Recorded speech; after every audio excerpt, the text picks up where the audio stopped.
Ujú. Listo, muy buenas tardes para todos. Para mí es un placer tener la posibilidad de encontrarme con cada uno de ustedes en este día viernes. Me presento, mi nombre es Juan David Quintero Fuentes, yo soy licenciado en química, tengo una maestría en desarrollo sostenible y medio ambiente y en este momento me encuentro cursando estudios de doctorado en formación en diversidad. Llevo 4 años trabajando para la UNAD, me encuentro ubicado en el municipio de Fusagasugá, Cundinamarca, o sea que hago parte de la zona centro de Bogotá, Cundinamarca de la UNAD, y pues soy docente de hora cátedra. Este semestre pues estoy muy contento de orientar este curso de biología con ustedes y pues deseando y esperando que sea un escenario de mucho aprendizaje que les permita fortalecer esos conocimientos disciplinares en biología que necesitan para la formación profesional de cada uno de ustedes. Obviamente me pongo a disposición de su proceso formativo. Ustedes pueden encontrarme a través de las citas que vamos a desarrollar dentro de las unidades del curso.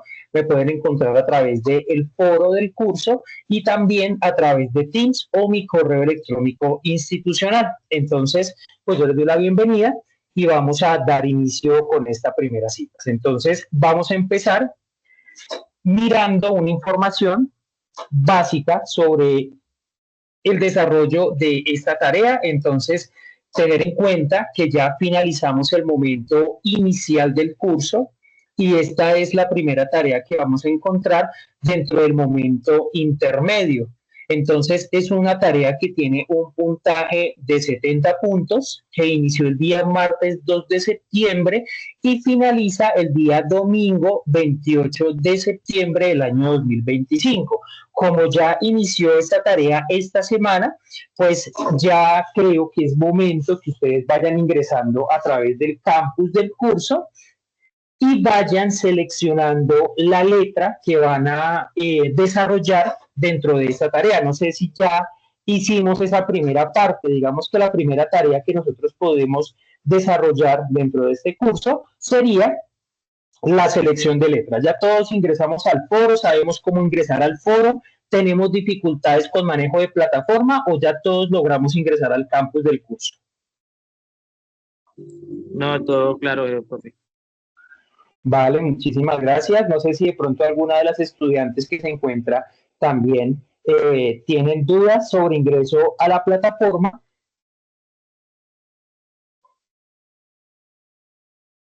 Bueno, vamos a continuar entonces.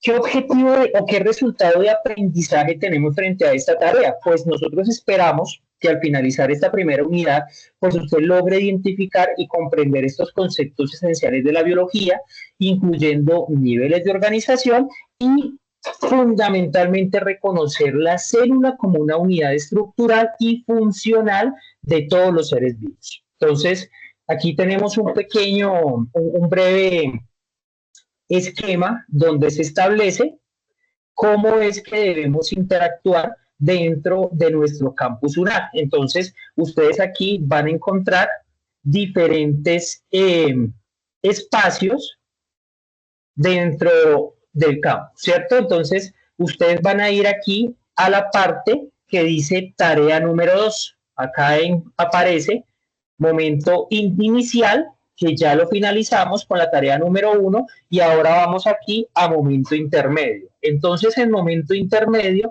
ustedes van a encontrar las 3 tareas correspondientes al curso. Entonces, estamos en la tarea número 2, seres vivos. O sea, vamos a dar clic ahí donde dice tarea 2. Cuando usted da clic ahí, va a aparecer lo siguiente. Entonces, desplegamos este menú que encontramos en la parte derecha de nuestra diapositiva. Entonces, al desplegar este menú, usted va a tener las siguientes posibilidades para interactuar. Entonces, usted va a encontrar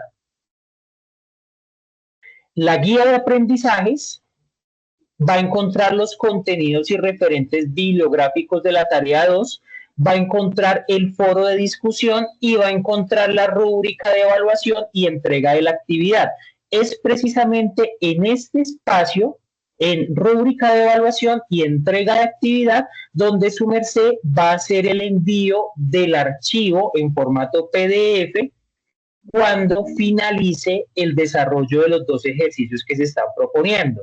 Aquí en el foro, ¿usted qué va a hacer? Usted va a interactuar. El foro es un espacio de interacción asincrónico donde va a hacer la selección de la letra que va a desarrollar, va a enviar sus avances y pues yo me voy a comunicar con usted de manera sincrónica. Entonces, los estudiantes que ya hicieron el ejercicio de interacción dentro del foro ya se dieron cuenta que cuando usted selecciona una letra, yo le envío un mensajito donde le digo, hola Pepito Pérez, bienvenido al curso, quedo enterado que usted seleccionó la letra A, la letra B, la letra C, la que haya seleccionado.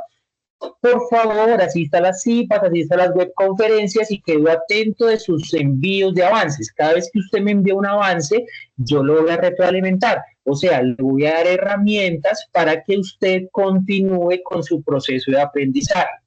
Importante, cuando usted selecciona una letra en el foro, debe tener en cuenta que no se pueden repetir la selección de letras. Me explico. Si el compañero Pedrito seleccionó la letra A, usted ya no puede seleccionar la letra A. Tiene que seleccionar las letras que quedan disponibles en el foro. Entonces, ¿cómo hacemos para saber qué letras tenemos disponibles en el foro? Entonces, permítanme un momento, vamos a ingresar acá.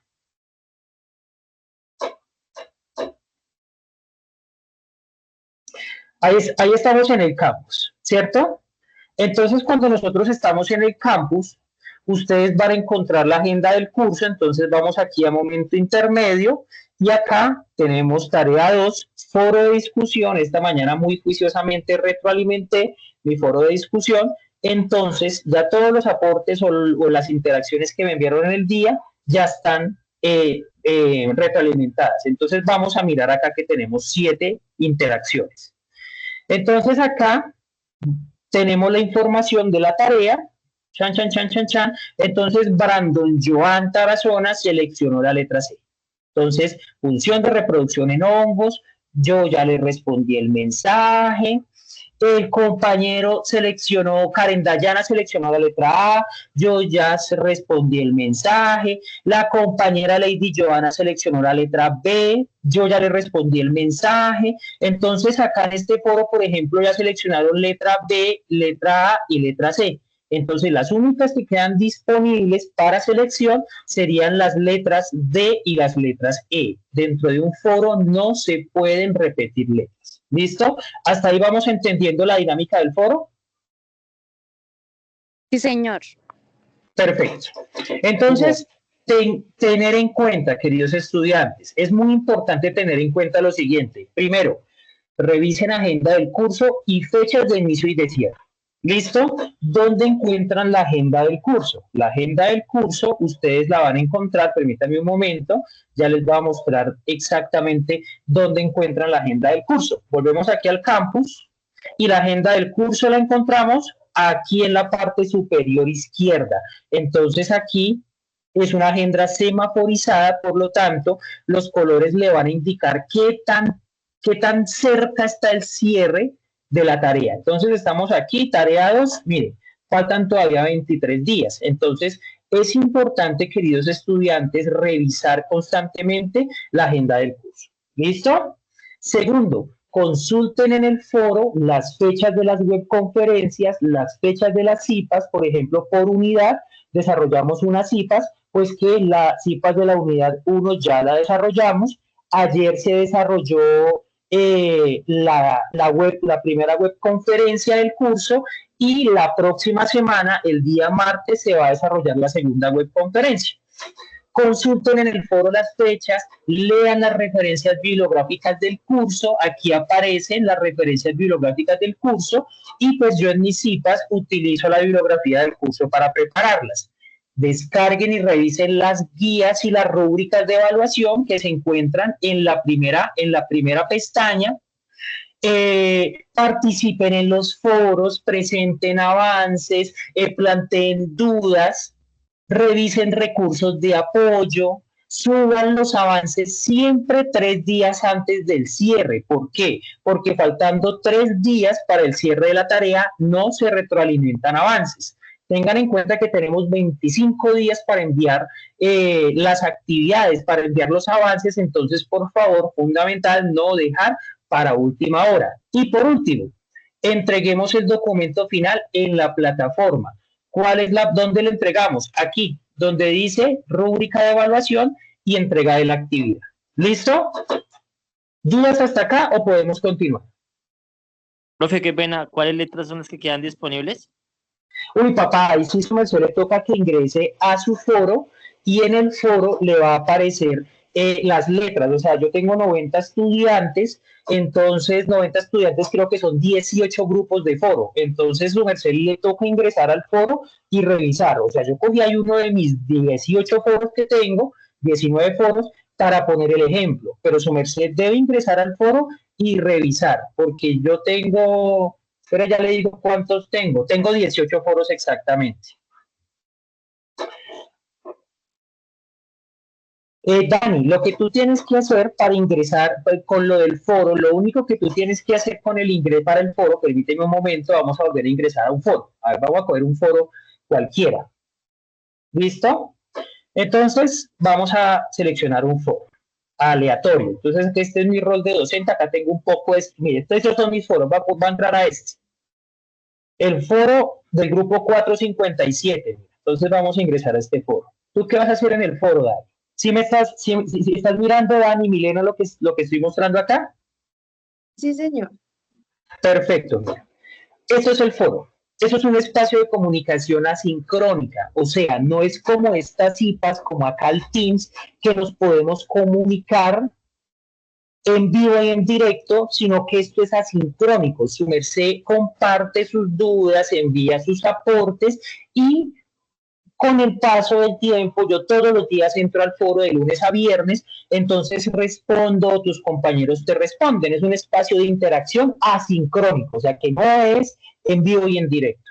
Entonces, por ejemplo, mira, acá ya tengo unas interacciones, yo ya les envié unos eventos importantes y Luis Miguel me dijo que iba a seleccionar la letra A. Entonces, lo primero que tú tienes que hacer es entrar a tu foro, revisar qué letras están seleccionadas y seleccionar una de las letras disponibles. Entonces, ¿cómo haces tú para saber tienes luz verde cuando yo te responda? Yo ya le dije a Luis Miguel, ya me di cuenta que seleccionó la letra A. Entonces, por ejemplo, en este foro, ¿qué letras quedan disponibles? B, C, D y E. Quiero seleccionar la letra A. Le ganaron, papá. Ya no la puedes seleccionar. ¿Listo? Entonces, esa es la dinámica dentro del foro. Hice el mapa mental, quiero que el profe me lo revise. Profe, cordial saludo, profesor y compañeros, comparto el mapa mental que desarrollé. Quedo atento a sus sugerencias. Yo reviso ese mapa mental y a vuelta de foro te envío todas las sugerencias o correcciones que tenga para que tú las adaptes, las adoptes y de esa manera pues garantizar la máxima puntuación posible. Pues digamos que lo que voy a decir va a sonar obvio, pero ¿qué pasa? Que los estudiantes que son muy juiciosos enviando aportes al foro, ellos sacan la máxima puntuación. ¿Por qué? Pues porque envían, uno les corrige, envía, uno les corrige, envía, uno les corrige, pues hasta que llega el punto que ya no hay nada para corregir y esos estudiantes sacan la máxima puntuación. ¿Listo? Espero haya aclarado tu duda, Milena. Listo, profe, gracias. Listo, entonces vamos a empezar, queridos estudiantes, con una actividad de activación de aprendizajes. Tengo 25 estudiantes participantes en este foro. Entonces les voy a solicitar muy amablemente que ingresemos a este código QR. Vamos a hacer una actividad muy sencilla en Mentimeter. ¿Listo? Vamos a ingresar a este código QR. Permítame un momento que voy a hacer la presentación. Igualmente ahí aparece el código QR. Vamos a escanear este código QR y vamos a hacer una actividad inicial de activación de aprendizajes. Vamos a mirar qué sabemos frente a los conceptos básicos de biología, pues que vamos a desarrollar. Veo que Erika Caterín tiene la mano levantada. ¿Tienes alguna duda, Erika? Profe, ¿me haces un favor? ¿Puedes compartir el link del QR por el chat? Es que no estoy desde mi teléfono. Qué pena contigo, gracias. Ok, Qué permítame pena, un profe. momento. Ya lo comparto. A ver, ¿dónde es que está? Listo. Permítame un momento, ya se los voy a compartir a través del chat. Lo comparto, no hay ningún problema. Listo, ahí les envié el Menti para que ingresemos, por favor. En el chat también está, ¿vale? Para que nos rinda. Entonces les voy a poner aquí el código QR. Entonces vamos a mirar a ver qué percepciones tenemos, qué aprendizajes previos hemos adquirido frente a algunos conceptos muy básicos en la biología, pues que vamos a reforzar en esta primera unidad. Entonces la primera pregunta nos dice, ¿cuál consideras que es la unidad básica de la vida? Es más, los que ayer asistieron a la webconferencia ya tienen las herramientas para responder. Espero respuestas. Listo. Ingrid, por favor, vamos a responder en el Mentimeter, ¿listo? Si ustedes se dan cuenta, apenas ustedes empiezan a responder en el Mentimeter, ahí vamos a hacer una nube de palabras. Entonces, en la nube de palabras, vamos a identificar conceptos que tengamos. Entonces, por ejemplo, mire, ¿sí? Ya se está empezando a poner grande un concepto que es el de la célula. Entonces, me están diciendo, ¿cuál consideras que es la unidad básica de la vida? La célula, células, oxígeno, células. ¿Listo? Células.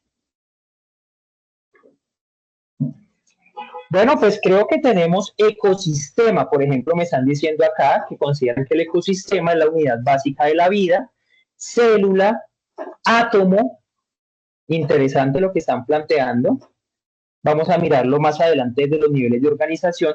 Luca, no sé si será el pato Lucas o la Luca con la que compramos cosas, pero fuera de contexto. Partículas. Profe, nombré Luca por la sesión de webconferencia de anoche. Sí, Hablaban de la teoría de la Luca. sí, ya me acordé. Tienes toda la razón. ¿Listo? ¿Alguien más? El last universal common antecessor. El último ancestro común. Listo. ADN me están diciendo por acá. Células, partículas. Listo. Muchísimas gracias a la compañera que nos hizo la aclaración frente a Luca, porque yo pensé tan, la Luca de la plata, del pato Lucas. Listo, muy bien, excelente. Vamos con la siguiente pregunta. ¿Qué proceso permite a las plantas producir su propio alimento? El proceso, pilas, estamos haciendo relación al proceso. Entonces vamos a mirar qué conceptos tenemos al respecto. Pueden seguir participando en el Menti, ya vengo nuevamente.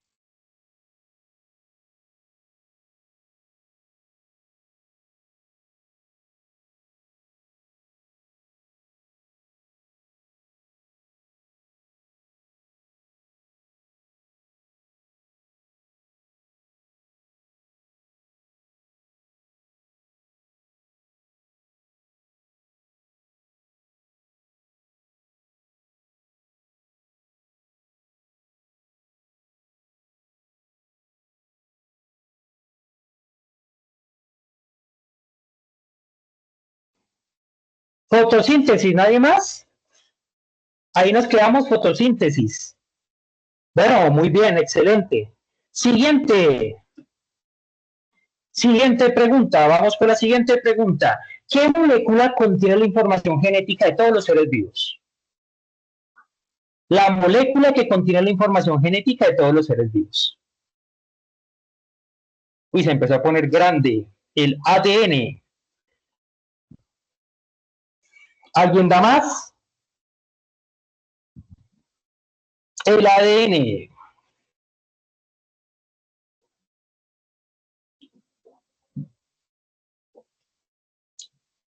¿Por ahí viene otra participación?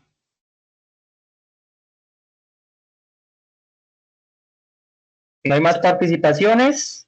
5, 4, 3, 2, 1. Siguiente pregunta. ¿Cómo se llama el proceso de cambio en las especies a lo largo del tiempo? El proceso de cambio en las especies a lo largo del tiempo.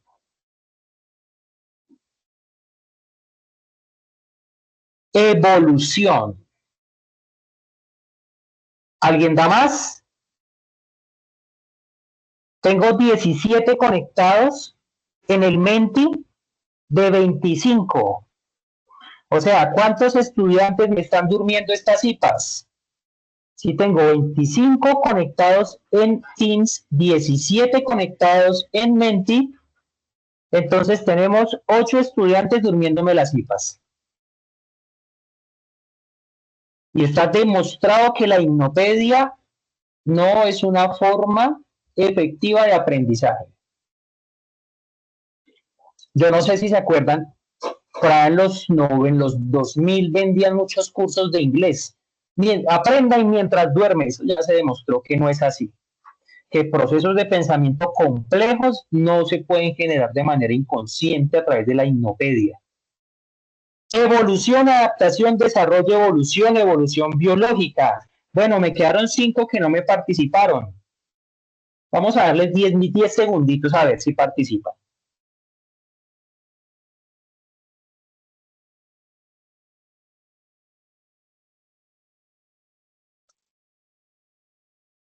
A ver. No hay más participaciones.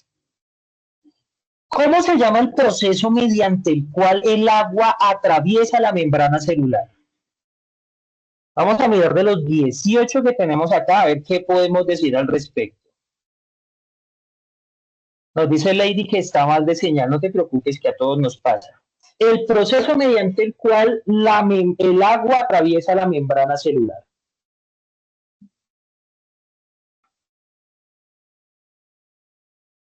A ver, filtración me están diciendo por acá. Ósmosis. 2 de 18.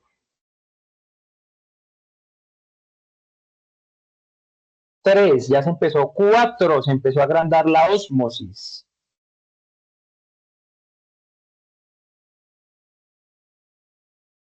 5 de 18. 6 de 18.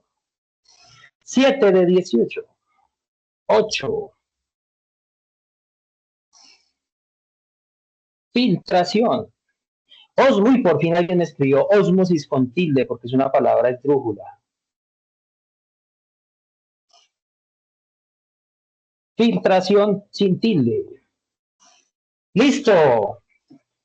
Bueno, muchísimas gracias, queridos estudiantes, por este primer momento, pues, de identificación de aprendizajes previos. Pues es un ejercicio que, si bien no es evaluativo, pues es un ejercicio que nos permite empezar a identificar algunos conceptos, pues, que debemos tener ya presentes para que nuestro aprendizaje sea óptimo dentro del curso de la biología. Entonces, la idea es que en esta sesión logremos aclarar y sobre todo poner en práctica esos conceptos con la tarea que se está planteando.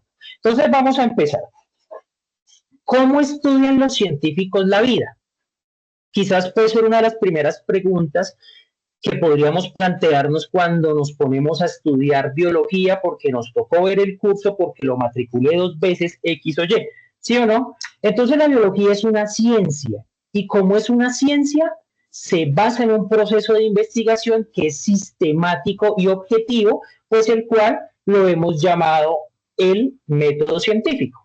Entonces, las ciencias naturales, digamos que en términos filosóficos existe ahí una separación, una fractura muy grande entre las ciencias sociales y las ciencias naturales. Las ciencias naturales siempre nos han vendido la idea que son metódicas, por lo tanto, son objetivas, sistemáticas, plantean hipótesis, problematizan, hacen diseños metodológicos para poder contrastar esas hipótesis, y la hipótesis logra ser planteada, entonces se convierte en ley o en teoría. Entonces, la biología, al ser una ciencia natural, pues parte el estudio de los fenómenos a través del método científico.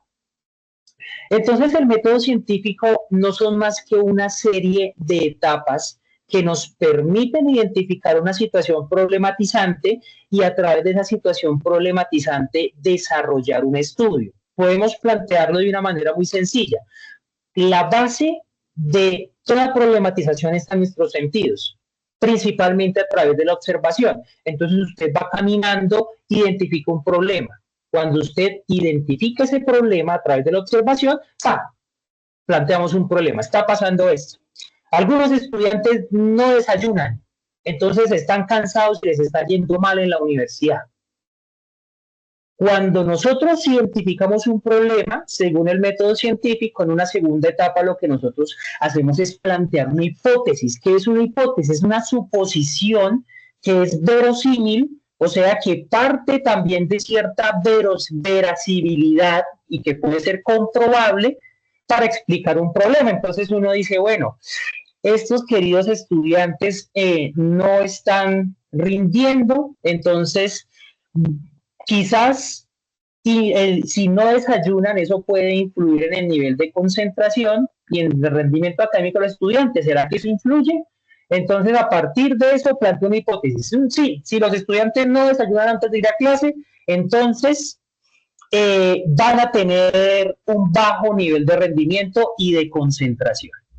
Después de esto, vamos a una tercera etapa, que es la experimentación y el control de variables. ¿Qué hacemos ahí? Diseñamos experimentos, vamos al laboratorio, hacemos estudios sociales para confirmar o descartar si esa hipótesis que nosotros planteamos es verídica o por el contrario es falsa. Entonces buscamos una relación entre las variables que estamos planteando. Para eso experimentamos. Entonces, siguiendo con el ejemplo de los que desayunan y no desayunan, vamos a hacer dos grupos. Un grupo que desayuna todos los días durante una semana y un grupo que no desayuna en esa misma semana. Y a esos mismos grupos les voy a aplicar pruebas de memoria y atención cada día. Después de esto, después de ir al laboratorio y de desarrollar este trabajo de comprobación de la hipótesis, a través del ejercicio experimental, pasamos a una cuarta etapa. Establecemos conclusiones. Entonces, las hipótesis pueden ser comprobables o pueden ser falseadas, llamada calpo perezo, o pueden ser pues descartadas, llamémoslas, o se comprueba o se descarta la hipótesis. Entonces, a partir del resultado, la hipótesis se comprueba o se descarta. Entonces, el grupo A, los que desayunaron, tuvieron un promedio de 85 sobre 100 en las pruebas. Grupo B, los que no desayunaron, un promedio de 60 sobre 100. Entonces, cuando nosotros obtenemos ese resultado, podemos concluir, ¿la hipótesis era verdadera o la hipótesis era falsa? Habíamos dicho en un primer momento dentro de nuestra hipótesis que al parecer que si los estudiantes desayunan antes de ir a clase les va a ir bien. Entonces, en este caso, pues estamos comprobando la hipótesis porque efectivamente los estudiantes que desayunaron durante toda la semana obtuvieron mejores resultados. Entonces, a partir de la comprobación de la hipótesis, pues podemos plantear una ley o una teoría, o si no se comprueba la hipótesis, podemos formular una nueva hipótesis. Este es el principio del método científico. Así funcionan las ciencias naturales, de esta manera. Entonces, es importante tener en cuenta, queridos estudiantes, que cuando nosotros hablamos de la biología, estamos haciendo relación al estudio de una ciencia natural, por lo tanto, partimos del método científico para desarrollar y contrastar esas hipótesis que nosotros estamos planteando. ¿Vamos a llegar a la formulación de leyes y de teorías? No, lo más probable es que no, ¿para qué les digo mentiras? Pero sí vamos a poder demostrar teorías y leyes que previamente se han comprobado. Entonces, cuando una hipótesis se ha probado y se ha respaldado a través del proceso experimental, se puede considerar una teoría científica. Entonces, ¿qué es una teoría? Eso es una explicación general de cualquier fenómeno de la naturaleza que se respalda con evidencia comprobada. Basta evidencia comprobada. Esa es la diferencia entre las ciencias y las supersticiones, las teorías conspirativas, por ejemplo, ay, que los extraterrestres, toda la vaina, yo estoy diciendo que no existan, ni me ha faltado, pero para que se demuestre, se tiene que demostrar experimentalmente o materialmente eso. ¿Listo? Por ejemplo, dentro de la biología, pues la teoría celular es una de esas teorías que centra el estudio de la biología. Otra teoría, ¿alguien sabe qué otra teoría es fundamental dentro del estudio de la biología? ¿Está dentro de las preguntas? ¿Ni idea? ¿Se le fue el internet? La teoría de la evolución, que es el punto de discordia eterno entre las religiones del Pentateuco, las religiones abrahámicas y las ciencias. Entonces, la teoría celular y la teoría de la evolución son dos teorías que centran, que le dan fundamento a la biología como ciencia. ¿Hasta ahí vamos entendiendo?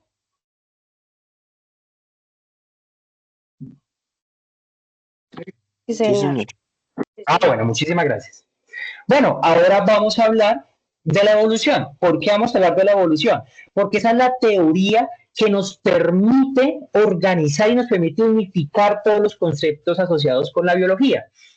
¿Qué es la evolución? Pues como lo planteábamos en la pregunta del Mentimeter, la evolución es el cambio de las características pilas acá, no de un individuo, sino es el cambio de las poblaciones a lo largo del tiempo, ¿sí? Entonces, yo siempre que hablo de la evolución me acuerdo, no sé si ustedes se acuerdan de una serie llamada Pokémon. Entonces, que se asumía que el Pokémon se metía una Pokébola y permanecía un tiempo y ¡tran! Aparecía evolucionado el Pokémon. Entonces, el concepto de evolución no se puede explicar en términos del individuo. La evolución es un cambio en las características de las poblaciones en un paso de largo en el tiempo, ¿sí? En mucho tiempo, eso no pasa de un año para otro. Esta es la teoría que unifica el estudio de la biología porque es el que nos permite explicar por qué estamos en un mundo, en un bioma, en un planeta Tierra tan biodiverso como en el que nosotros nos encontramos. Entonces, la razón por la cual tenemos un bioma tan diverso, pues subyace en la evolución como un mecanismo que le ha permitido a las especies transformarse para garantizar también la adaptación a los cambios que naturalmente se presentan. Entonces vamos a mirar 3 procesos naturales que impulsan la evolución. Primero, las poblaciones evolucionan por mutación. Es demostrado. Todo el mundo se imagina la mutación como en Futurama, el man acá con el brazo en la cabeza, y no es así. La mutación es un proceso también natural que ocurre dentro de las secuencias de ADN que pueden dar lugares a nuevos rasgos que, si son o permiten la adaptación de la especie primero, empieza a ganar un mayor éxito reproductivo. Entonces las hembras lo van a seleccionar y esos rasgos pasan de generación en generación y así se va generando un cambio en la población. Segundo, la selección natural. Las mismas condiciones agrestes de los ecosistemas les permiten a las especies seleccionar cuáles son los rasgos que les va a permitir la supervivencia y la reproducción en un entorno particular. Entonces, los más aptos para la reproducción, los más fuertes, son los que dejan descendencia, y esos rasgos hace que se vuelvan más ventajosos en comparación con las próximas especies, y pues ahí se va generando un proceso evolutivo. Y la herencia. Entonces, los rasgos de los individuos se transmiten a su descendencia. Son 3 procesos que impulsan la evolución. Por ejemplo, la evolución de las jirafas según Darwin, porque esto primero lo explicó Jean-Baptiste Lamarck con la herencia de los caracteres adquiridos. ¿Qué pasa entonces? Voy a ampliar un momentico la imagen y me gustaría escuchar a 2 estudiantes que voluntariamente me cuenten qué pasa, cómo Darwin explicaba el cuello largo de las jirafas. Alguien que quisiera participar, que nos cuente, no se preocupen que acá no hay censura, está más fresco, no se preocupen que venimos a aprender. ¿Qué pasaba con las jirafas?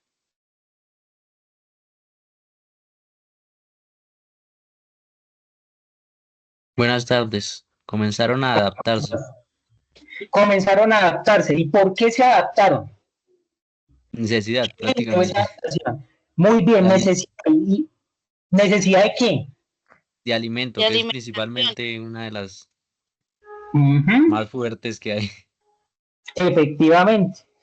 La escasez de hojas, porque es que si usted se da cuenta, los herbívoros se alimentan ¿de dónde? Del pasto, ¿sí o no? Se alimentan ahí del pasto, se alimentan de los arbustos bajitos, pues hay muchos herbívoros, poco recurso, pues hay mucha escasez, entonces, ¿qué hicieron las jirafas? Pues entonces, las jirafas con el cuello más largo, pues alcanzaban las partes más altas de los árboles, y pues las de cuello bajito, pues empezaron a morir, no dejaron descendencia, y el éxito de esas jirafas de cuello alto les permitió adaptarse y ahí se genera un proceso de evolución. Lamarck, que fue el que explicó esto en un primer momento, con la teoría de la herencia de los caracteres adquiridos, pues el hombre lo que afirmaba es que los organismos cambiaban sus características por necesidad. ¿Sí? Entonces, como habían escasez de hojas, entonces las jirafas estiraban el cuello constantemente. Y eso fue generando un cambio, entonces hacía más largo el cuello por esfuerzo y ese cuello largo se empezó a transmitir a sus descendientes y generación tras generación fueron teniendo cuellos más largos. Así lo explicaba Lamarck y ya se demostró que eso no es así. Sí, pero fueron las primeras explicaciones de la evolución que planteaban. Darwin, selección natural. Entonces, en las poblaciones hay variaciones naturales, algunas jirafas nacen con cuello más largo y otras con cuello más corto. Y entonces cuando las hojas escaseaban, las jirafas con cuello más largo sobrevivían mejor y las de cuello largo no sobrevivían. Entonces, con el tiempo, ese fenotipo característico desapareció de la poza genética de las jirafas y por eso las jirafas tienen cuello largo. Y eso pues se terminó corroborando a partir del neodarwinismo o la síntesis moderna de la evolución, pues que lo que se puede plantear es que la diferencia entre los cuellos de las jirafas se debían a mutaciones genéticas y pues las jirafas que tenían mutaciones ventajosas tuvieron mayor éxito reproductivo y la selección natural las fue favoreciendo. El más apto es el que sobrevive y deja descendencia. De hecho, existen unas teorías sociales que se llama el darwinismo social, que trata de explicar el desastre que somos como sociedad de por qué asumimos que la supremacía es el más fuerte, que la gente es pobre porque quiere. Interesante, pero no estamos en clase de ciencias sociales. ¿Qué evidencias tiene la evolución? Pues primero, la evolución ha tratado de explicar por qué tenemos seres vivos de especies diferentes que tienen características similares. Por ejemplo, todos los seres vivos utilizan el ADN como molécula hereditaria. Todos. Desde las arqueas, que son organismos procariontes, hasta los seres vivos que nos autoasumimos como la especie más evolucionada.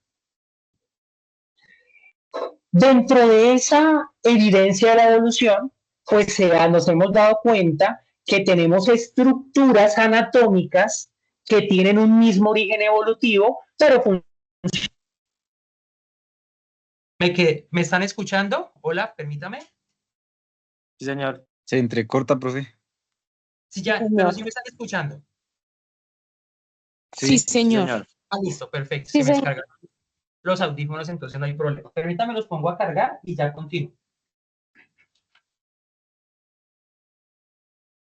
Y preciso hoy estaba diciendo, oiga, hace como 3 meses no cargo los audífonos. ¿Me escucharon? Listo.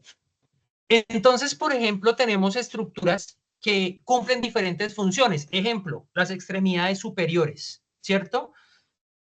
Esas estructuras que tienen los mismos orígenes evolutivos, pero diferente función, las hemos llamado estructuras homólogas. Y es una evidencia de las transformaciones que han vivido los seres vivos para adaptarse y pues que han garantizado la evolución. Ejemplo, mire, nosotros los seres humanos que somos homínidos, primates, tenemos pulgares oponibles. Y el pulgar oponible, esto, mire, que usted puede coger, es gracias al pulgar oponible, y esa vaina fue un éxito evolutivo ni el berraco, y nos generó, pero una ventaja tenaz contra las demás especies, incluso de primates. Sí, los gatos no tienen pulgar oponible, el pulgar del gato está como por acá.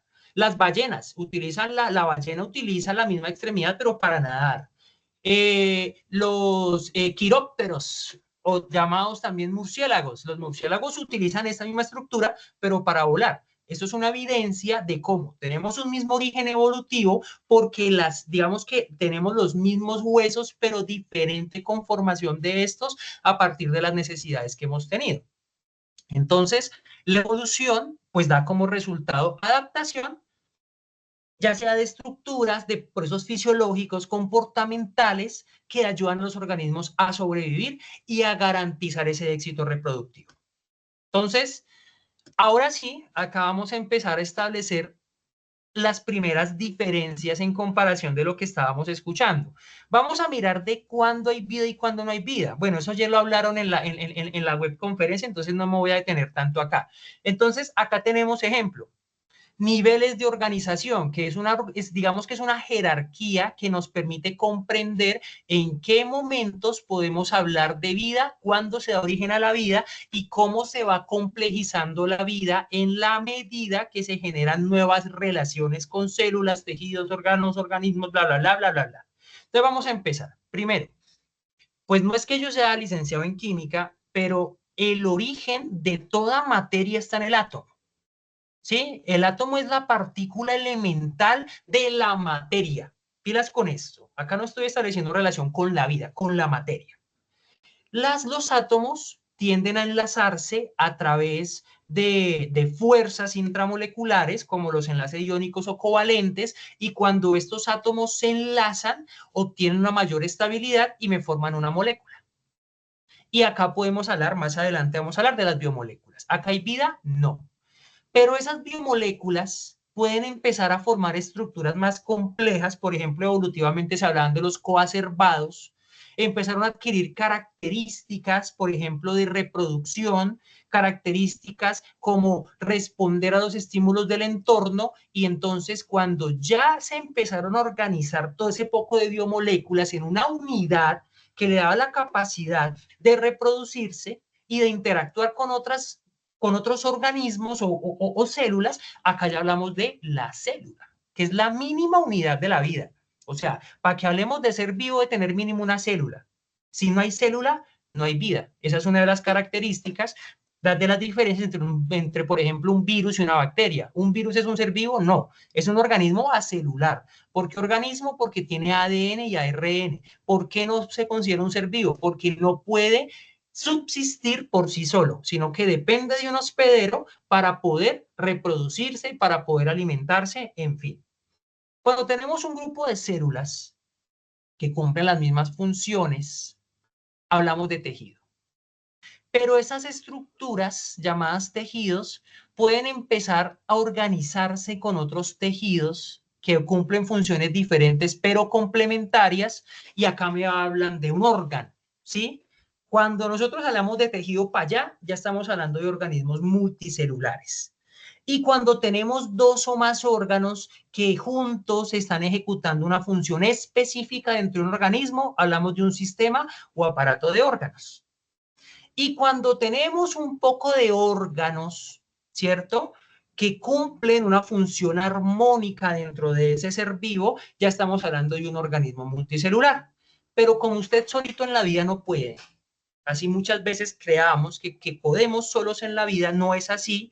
Cuando tenemos un ser vivo que se empieza a relacionar con otros organismos de su misma especie y que empiezan a establecer relaciones, entonces estamos hablando de una población. Ejemplo, acá tenemos una manada de antílopes. todos son organismos de la misma especie. Acá tenemos otra palabra, ¿sí? ¿Qué es una especie? Son organismos muy parecidos entre sí que tienen la capacidad de reproducirse y dejar descendencia. Voy a poner una palabra adicional, fértil, porque también se pueden presentar cruces, llamémoslos circunstanciales, entre organismos que tienen filogenias muy similares, pero que no hacen parte de la misma especie, que tienen descendencia, como por ejemplo un burro y una yegua, pero esa descendencia no es fértil, que es la característica de las mulas. Entonces, para que sea especie debe ser descendencia fértil. Pero nosotros también necesitamos interactuar con otros organismos, ¿sí? Entonces, cuando tenemos dos o más poblaciones de especies diferentes que viven en una misma zona, ya estamos hablando de comunidad. Pilas acá. ¿Población y comunidad es lo mismo? No. En biología, en ecología, una población y una comunidad son dos conceptos completamente diferentes. Población, miembros de una misma especie que viven en la misma zona. Porque también, eso es lo mismo, acá hay otra claridad. Si son de la misma especie, pero habitan en lugares o en tiempos diferentes, no son de la misma población. Y las comunidades es la interacción que se presenta entre las múltiples poblaciones de especies que viven e interactúan en una misma zona. ¿Sí quedó clara la diferencia entre población y comunidad? Sí, señor. Perfecto. Sí, señor. Ahora, ¿dónde interactúan esas especies y las comunidades? En un ambiente, ¿cierto? Que le ofrece las condiciones climáticas, las condiciones físicas para esa interacción. Es el ecosistema, ¿sí? Entonces es la comunidad más todo el ambiente abiótico, o sea, que no tiene vida, pero que garantiza la supervivencia de las especies. Algunos ecologistas le llaman el biotopo y la biocenosis. Y la biosfera, pues es la Tierra, ¿sí? Que es habitada por múltiples ecosistemas, múltiples seres vivos, y ahí tenemos todos los seres vivos y componentes abióticos dentro de la biosfera. Esos son los niveles de organización, pues que se definen dentro de la biología, desde el átomo hasta la biosfera. Entonces, acá les eché el carretazo. Tenemos 3 niveles: químico, que es la base de la materia, y no hablamos de vida, ahí estamos hablando de materia. Nivel biológico, que es el individuo y sus partes, desde la célula hasta el organismo.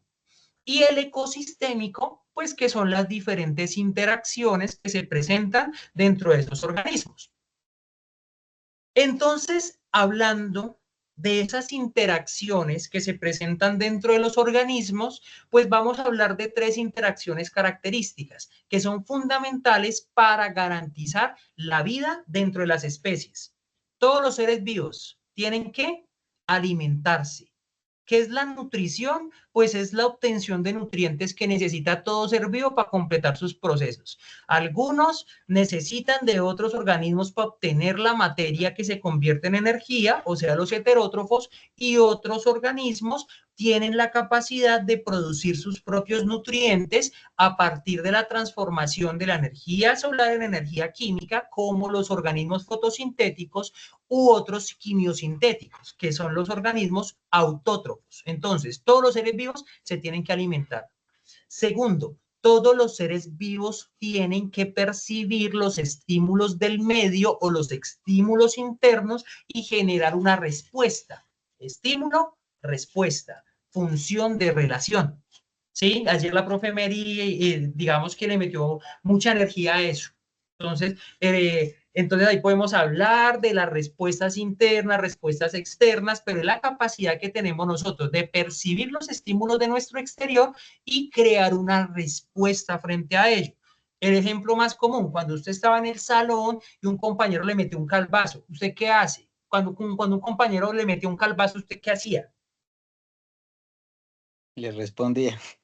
Pues usted lo mínimo que hace, digamos que el más noble de todos los pelados voltea a mirar a ver quién carajo fue el que le pegó. Eso es una respuesta, un estímulo externo. Sí, de ahí para allá que lo coge a golpes, bueno, pues ya hace parte de las dinámicas violentas de nuestro país, ¿sí? Y la función de reproducción, que es una función vital que le garantiza a las especies supervivencia porque deja siempre descendencia. nutrición, relación y reproducción, pero también tenemos un conjunto de características que distinguen a los seres vivos de los organismos inanimados. Primero, los seres vivos son extremadamente complejos, organizados y compuestos por células. Entonces ya vimos que la vida se organiza desde el átomo hasta la biosfera y que la célula es la unidad básica de todo ser vivo. Ejemplo, podemos un árbol de mango, ¿sí? Los árboles de mango están formados por millones de células vegetales que se organizan en tejidos, raíz, tallo, hojas, flores, y cada una de esos tejidos va a cumplir funciones específicas. Segundo, mantienen la homeostasis, que es la regulación de las condiciones internas del organismo para estar siempre estable y constante. La homeostasis es esa característica que tienen los seres vivos de permanecer, de vivir siempre armónicamente, estables, ¿sí? Ejemplo, vamos a hablar de la termorregulación en los seres humanos, porque en los mamíferos es diferente. Vamos a hablar de los seres humanos. Usted se va para Melgar, metámosle más drama a esto, usted se va para Cambao, para 40 grados. ¿Cuál es la respuesta que genera su cuerpo ante el cambio en la temperatura externa? ¿Qué empieza a hacer su cuerpo? Empieza a sudar para refrigerar el cuerpo. De una empieza a sudar, ¿sí o no? Porque es una respuesta que genera el cuerpo producto del aumento de la temperatura, y esa es la termorregulación. Entonces, aumenta la temperatura externa, automáticamente el cuerpo mantiene su temperatura interna siempre constante. Acá existen dos diferencias: homotermos, poiquilotermos. Nosotros somos homotermos, o sea, mantenemos nuestras condiciones de temperatura siempre estables, entonces sudamos. Listo. Nos fuimos para el páramo y se nos olvidó llevar chaqueta. ¿Cuál es la respuesta que genera nuestro cuerpo?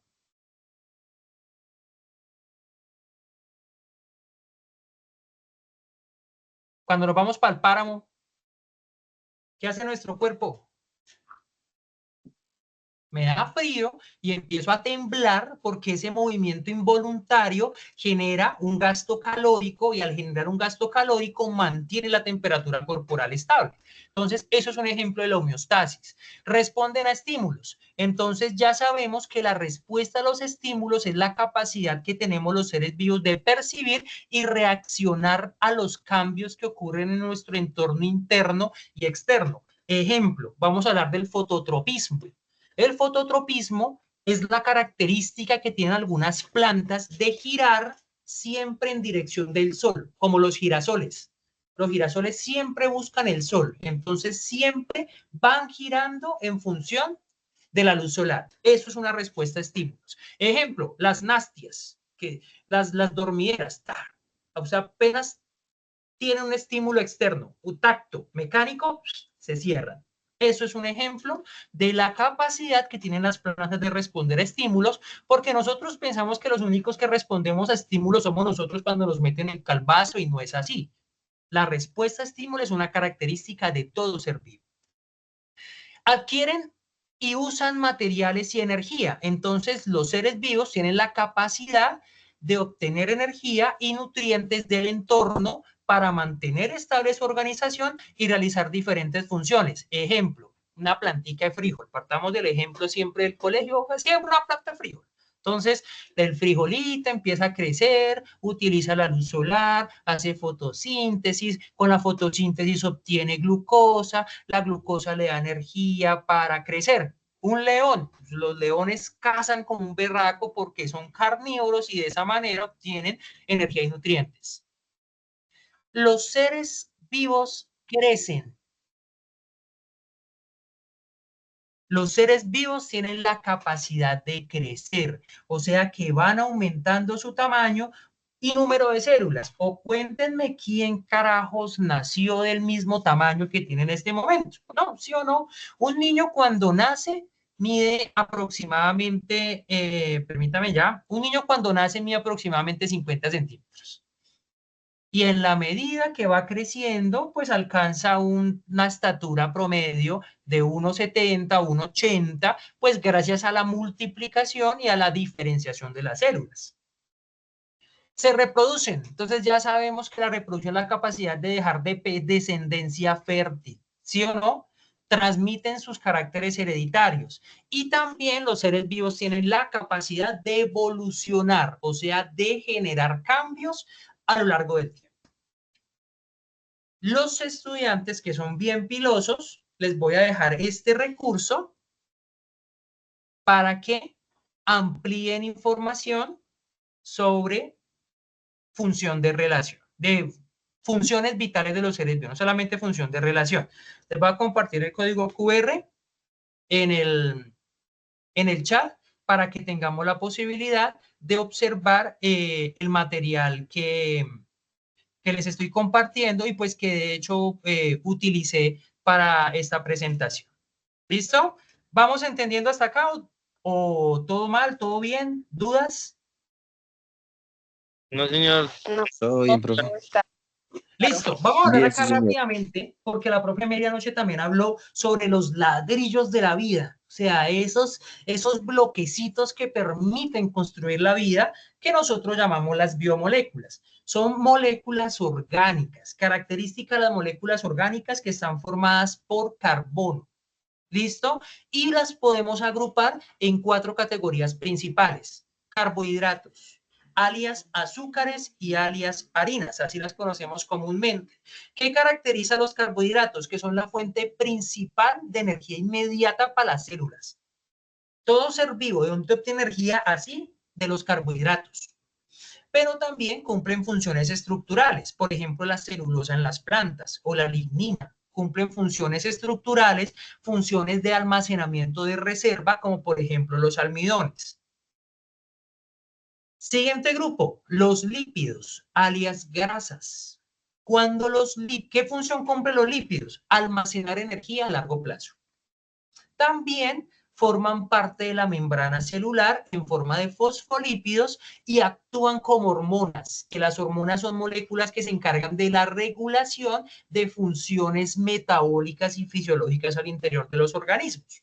Entonces, por ejemplo, dentro de los lípidos tenemos las grasas, las muy satanizadas grasas o las muy amadas grasas por el doctor Biter, que ahora todo el mundo se volvió cetogénico. Tenemos las ceras, por ejemplo, los terpenoides, y tenemos los esteroides. Un ejemplo de lípidos, les voy a botar un dato. ¿Sabían ustedes que la cobertura externa de las manzanas son una cera? Eso es un lípido. Sí, de hecho es un hidrocarburo. Lo que recubre las manzanas. Siguiente, proteína, proveniente del griego proteus, lo elemental. Eso quiere decir proteína.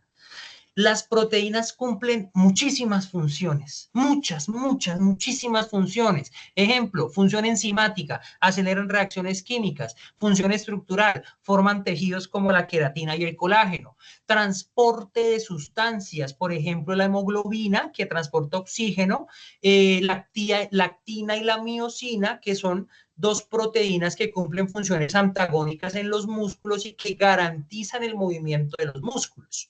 Sí, ahí tenemos ejemplos de funciones de las proteínas. Uy, pero las proteínas cumplen muchísimas funciones. También son hormonas, que me acuerde, funciones de defensa como los interferones. Bueno, no me acuerdo ahorita de más funciones, pero las proteínas son fundamentales dentro de los seres vivos y son las que más funciones cumplen.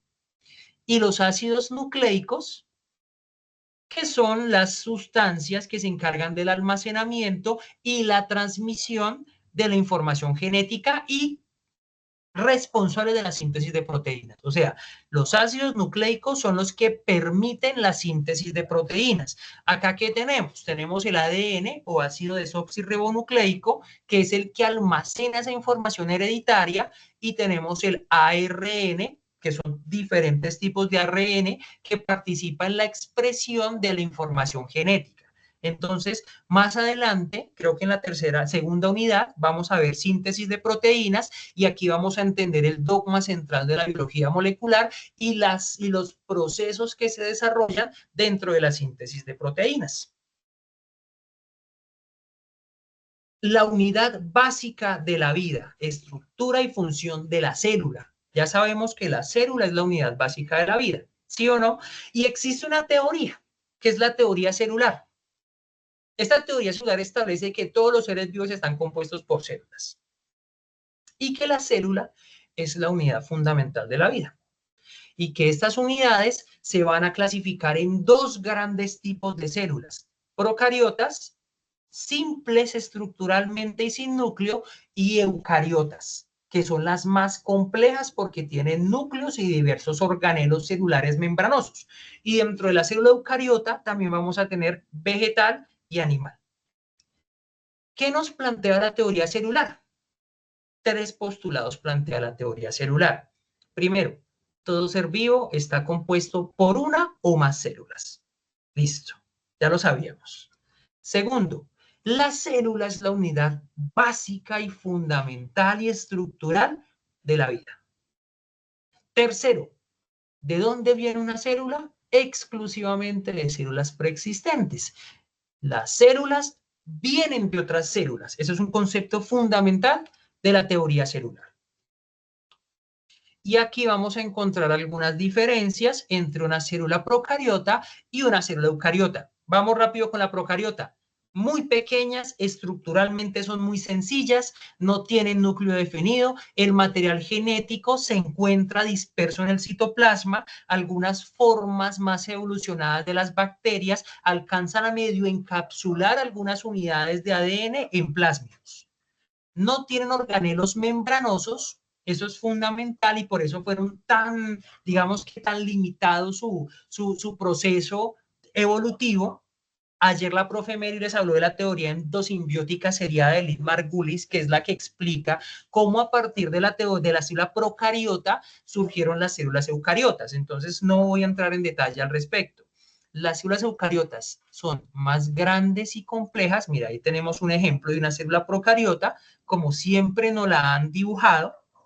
Las células eucariotas son más grandes, son más complejas, pues porque según la teoría endosimbiótica fueron fagocitadas. Su material genético está contenido en el núcleo, que eso les dio una ventaja evolutiva terrible. Tienen muchos diferentes organelos membranosos dentro de su estructura.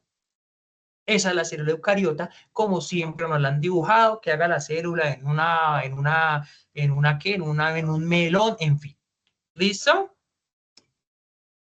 Vamos a hablar rápidamente de la estructura de la célula eucariota o eucarionte, también en la literatura la podemos encontrar así. Ya sabemos que existen dos tipos de células eucariotas, animal, vegetal. ¿Sabemos la diferencia entre los dos tipos de células? ¿Qué la diferencia? Tres diferencias podemos identificar. ¿Quién me las dice?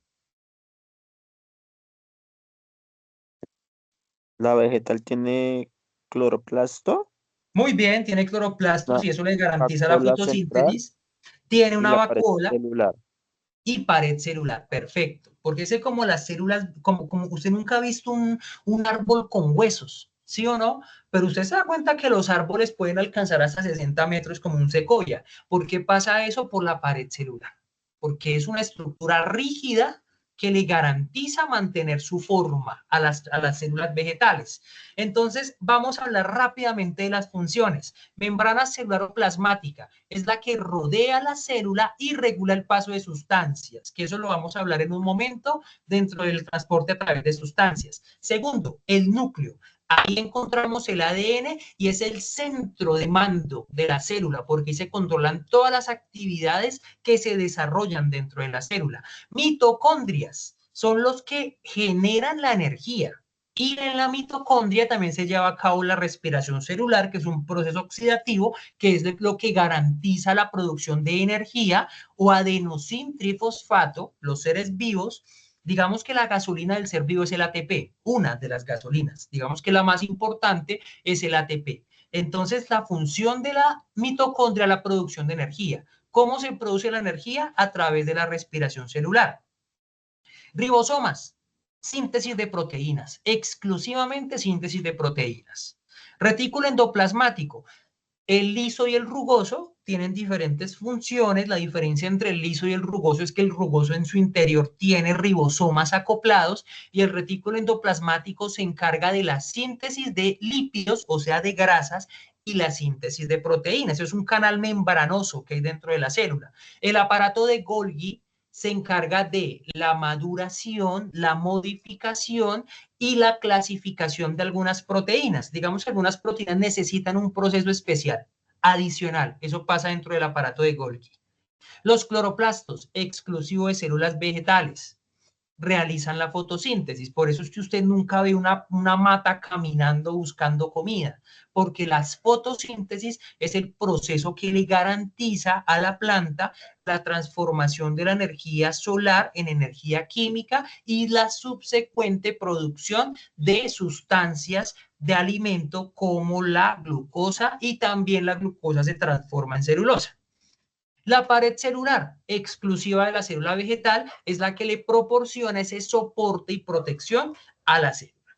¿Vamos entendiendo hasta acá? Sí, señor. Sí, señor. Perfecto. Sí, señor.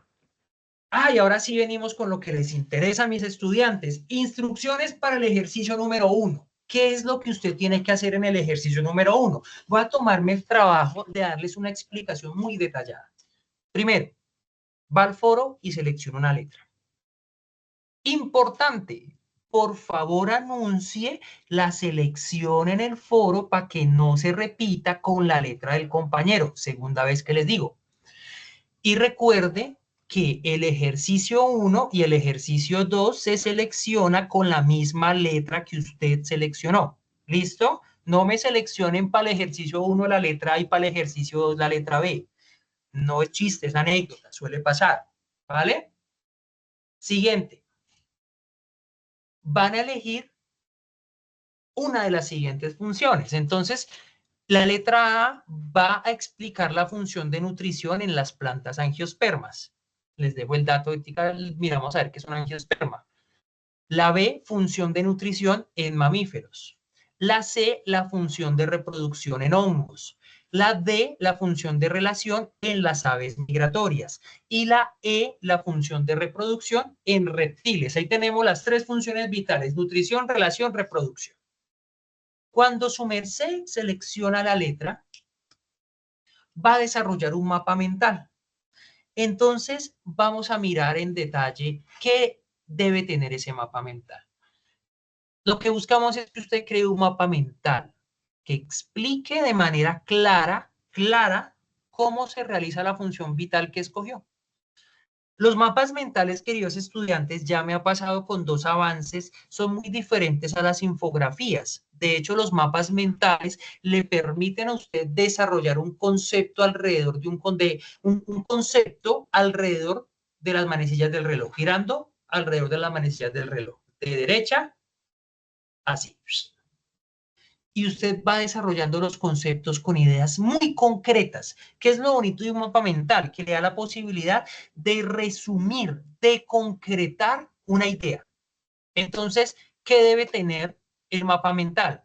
¿Cuál es el nombre de la función? Pues que sería nuestro concepto central, la definición de la función, qué importancia o beneficios le ofrece para la vida del organismo, qué sistemas y órganos participan, siempre y cuando aplique, qué funciones específicas de los órganos o estructuras involucradas podemos destacar, qué tipos de sustancias intervienen, qué cuidados y enfermedades relacionadas podemos encontrar dentro de esa función vital si corresponde. ¿Cómo crea un mapa mental de alta calidad? Primero, lo chévere de los mapas mentales es que le dan la posibilidad de ser creativos y son extremadamente visuales. Deben tener texto poquito. Yo siempre he pensado que un concepto se puede definir máximo en 7 palabras, y si no lo definen en 7 palabras es porque te hace falta capacidad de síntesis, y debe tener elementos gráficos, dibujos. Ay, profe, yo hago el dibujo, hágalo, ve, sáquelo de Google, créelo con inteligencia artificial como quiera, pero métale dibujos a ello, porque lo visual es mucho más impactante que lo textual, ¿sí? ¿Por qué son tan importantes los mapas mentales? Porque combinan los 2 elementos, lo visual con lo textual. Use herramientas digitales. Puede utilizar, por ejemplo, Lucidchart es muy buena para hacer mapas mentales y para hacer diagramas de flujo. Genially o Canva. Y sea muy claro, Por favor, es importante ser muy claro. Los mapas mentales deben ser extremadamente claros. ¿Dudas hasta acá? No, señor. No, señor. Perfecto. Ya les voy a dar un descansito de 5 minutos. Ahora sí vamos a hablar de las funciones vitales dentro de los seres vivos que se plantean en el ejercicio. Entonces, función de nutrición en plantas angiospermas. ¿Qué es una planta angiosperma? Digamos que entre las plantas podemos encontrar diferentes clasificaciones. Aquí voy a empezar a hablar de las clasificaciones de las plantas briófitas o plantas vasculares. Dentro de las briófitas vamos a encontrar dos grandes grupos: angiospermas, plantas con flores y frutos; gimnospermas, plantas sin flores, como los pinos o las coníferas. Busquen una flor o un pino, a ver, no hay flores en los pinos, ¿sí o no? Y si usted se da cuenta, los pinos tienen hojas que son puntudas porque fue un proceso adaptativo por las bajas temperaturas de los climas estacionarios del hemisferio norte. Esos fueron especies no endémicas que se terminaron adaptando, ingresando a estas zonas del cono sur. Las plantas angiospermas obtienen agua y nutrientes del suelo a través de sus raíces. Capturan la luz solar mediante las hojas para realizar la fotosíntesis. La fotosíntesis es el proceso que les permite a las plantas angiospermas obtener glucosa. Y la glucosa es la fuente de energía y también les permite el crecimiento y desarrollo, porque a través de esa glucosa se produce también celulosa, que es lo que garantiza la estructura de la planta. Y este proceso es fundamental para la reproducción y la supervivencia de la especie. Y ahí le boté un resumen de la función de nutrición en plantas angiospermas. Nutrición en mamíferos.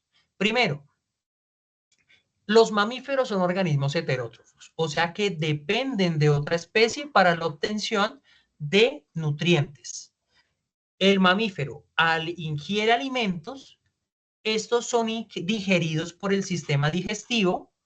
Los nutrientes, como los carbohidratos, las grasas y las proteínas, se absorben en el intestino delgado, se transportan por el sistema circulatorio a las células para la producción de energía, para garantizar el crecimiento y para mantener la homeostasis de los organismos. Dentro de los mamíferos podemos encontrar dos clasificaciones, bueno, tres, metámosle las tres, a partir del tipo de nutrición. Unos son herbívoros, unos son carnívoros y otros son omnívoros. Se alimentan de plantas, se alimentan de carnes o de otros, sí, de carne, llamémoslo así, y se alimentan tanto de plantas como de carne. Función de reproducción en hongos. Los hongos se reproducen a través de las esporas. Estas se liberan al aire en condiciones favorables.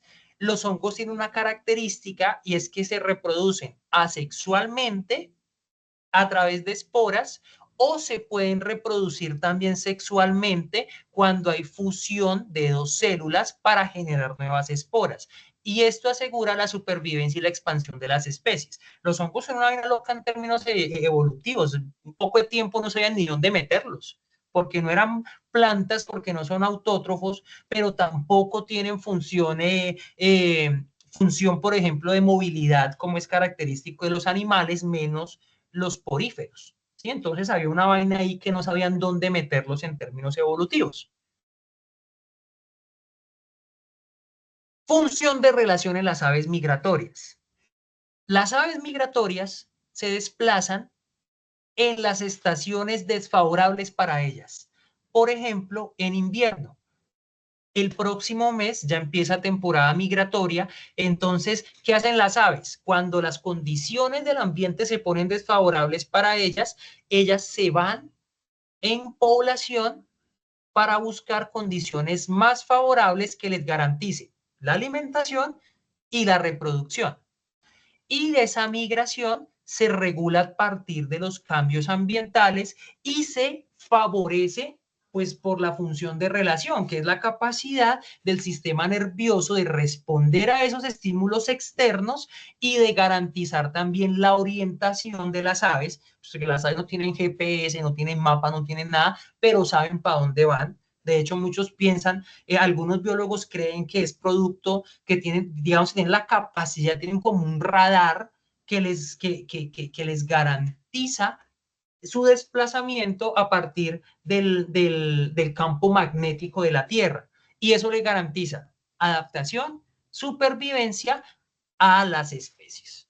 No, las aves no son las únicas que migran. Por ejemplo, las ballenas, acá en Colombia, en Buenaventura, tenemos temporada de reproducción de ballenas, que es una vaina espectacular y espero algún día ir. Función de reproducción en los reptiles. Como los reptiles son animales y uno de los éxitos evolutivos de los animales fue la reproducción sexual, entonces los reptiles se reproducen sexualmente.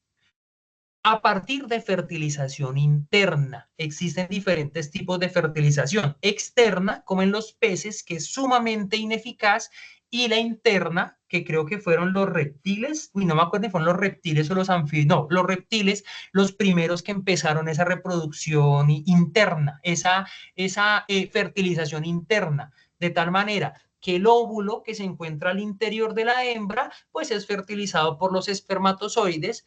Cuando se fecunda ese óvulo, los reptiles ponen huevos, contienen embriones en desarrollo y ese proceso asegura la perpetuación de la especie y pues es un proceso de adaptación ambiental. ¿Por qué? Porque la reproducción externa, la fecundación externa es sumamente ineficaz. Las mujeres, las hembras tienen que expulsar muchos óvulos. ¡Pra! Y necesitan ambientes húmedos, como los reptiles o los peces, ambientes húmedos para la expulsión de óvulos y los machos expulsan esperma y ahí en el agua ver aleatoriamente cómo es que se presenta esa fertilización ineficaz. La fertilización interna fue un proceso, un avance evolutivo ni el berraco, ¿sí? A tal punto que especies animales como nosotros tenemos un solo chino. Bueno, algunos ni tenemos, ¿sí? Pero eso fue un proceso evolutivo ni el berraco. Bueno, llegó un momento para una pausa activa. Nos vamos a tomar una pausita activa de 3 minutos. Los invito para que hagan un estiramiento. Cuando usted se sienta cansado, siempre es importante hacer una pausa activa porque es muy importante para la salud bioquímica del cerebro. Las pausas activas ayudan a reducir el estrés, mejoran la circulación sanguínea, ¿sí? Eso es muy importante porque favorece el suministro de oxígeno al cerebro. Cuando usted hace esos movimientos físicos, se liberan endorfinas que son fundamentales para garantizar esa sensación de bienestar, se generan neurotransmisores, mejoran el estado de ánimo, reducen la ansiedad y además las pausas activas también favorecen la neuroplasticidad, que eso facilita el aprendizaje y la memoria. Entonces nos vamos a tomar una pausita activa de 2 minuticos. Y ya en 2 minuticos volvemos para finalizar estas IPAs. Ya casi terminamos estas IPAs. Bueno, esperando que sea del agrado de ustedes, antes que nada. Profe, una pregunta, qué pena con usted. Sí, señor, cuénteme. Profe, o sea, hasta el momento vamos claros todos, ¿sí? Pero entonces, Sí. sí, la actividad consta desde la letra, con lo que usted nos acaba de explicar, más el mapa Sí, mental en el cerebro, ¿sí? sí, señor. O sea, esa prácticamente sería la tarea número 2. Ese es el ejercicio 1 de la tarea 2. Ya vamos para el ejercicio 2. Ya les voy a explicar el ejercicio 2. Ah, bueno, vale, sí, señor. Qué pena. Ya, denme a las 7 en punto terminamos.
Listo, vamos a continuar con estas IPAs. Vamos a empezar ahora con la segunda parte. No sé si hasta este primer momento tenemos dudas o pues está claro. No sé si de pronto les puedo colaborar con algo antes de iniciar con el ejercicio número 2.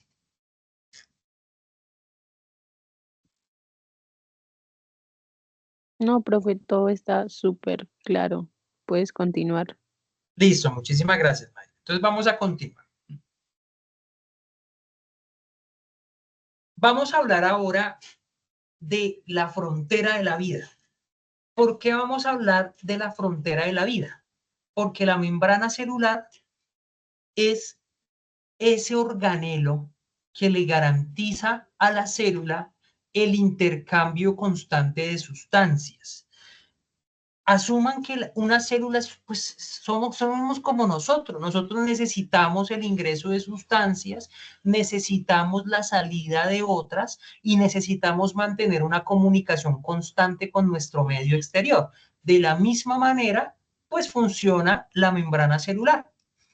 Entonces, es importante tener en cuenta en primera medida que antes de hablar del transporte, debemos tener en cuenta por qué es tan importante ese transporte.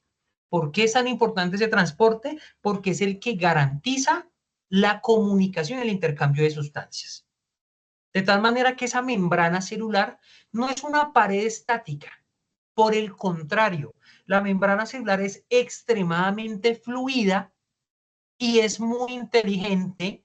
¿Por qué es inteligente? Porque tiene una cantidad de proteínas que captan señales y que garantizan el intercambio de sustancias. Eso no es como en la fiesta del vecino que todo el mundo entra y sale. La membrana celular tiene receptores sensoriales que garantizan el intercambio de las sustancias que la célula necesita, que salga lo que necesita sacar y que ingrese lo que necesita entrar. Entonces, primero, la membrana celular separa el medio externo del medio interno, que algunos textos le llaman el medio intracelular del medio extracelular. Entonces, eso garantiza la homeostasis de la célula. Segundo, la membrana celular también comunica a la célula con su entorno a través de la recepción de señales. Existen receptores sensoriales, receptores en la membrana celular que garantiza esa comunicación. Y tercero, la membrana celular también regula el paso de sustancias de tal manera que actúa como un, comillas, filtro selectivo. ¿Sí? Es el que garantiza el ingreso y salida. Esa regulación del paso de sustancias, pues es lo que nosotros llamamos como el transporte a través de membrana. Aquí tenemos una ilustración. ¿Qué tenemos dentro de esta ilustración? Pues primero podemos destacar que la membrana celular es una bicapa de fosfolípidos. ¿Qué es un fosfolípido? Es una mezcla entre un grupo fosfato con una grasa. Eso es un fosfolípido. Es una grasa que se acopla químicamente con un grupo fosfato y que se acopla también con las moléculas de colesterol, que son unas moléculas amarillas, como con forma de unas moléculas amarillas que ustedes encuentran dentro de la membrana celular. Esto forma una matriz fluida, que es la que garantiza esa particularidad de fluidez de la membrana celular. Al interior de la membrana también vamos a encontrar muchas proteínas inmersas, que son las que se están representando con el color azul.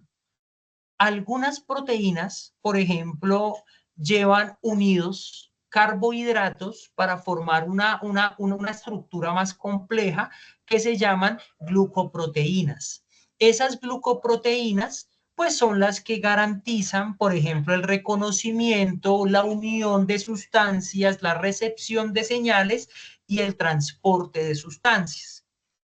Entonces, eso es lo que podemos tener hasta el momento. Esto es lo que tenemos. Esto, así es como más o menos se dibuja una membrana celular. Ahora, ¿cómo cruzan las sustancias a través de la membrana? Vamos a clasificar los tipos de transporte partiendo de un concepto elemental. Si usan o no energía. ¿Listo?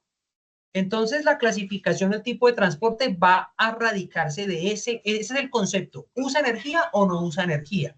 Dentro de los transportes a través de membrana, vamos a encontrar dos tipos de transporte. Pasivo, el que garantiza el intercambio de sustancias sin gasto de energía porque ocurre a favor del gradiente de concentración. ¿Qué quiere decir a favor del gradiente? O sea que el paso de sustancias va desde el punto donde la concentración es muy alta al punto donde la concentración es menor. ¿Qué tipos vamos a encontrar ahí? Vamos a encontrar la difusión simple, vamos a encontrar la ósmosis y vamos a encontrar la difusión facilitada.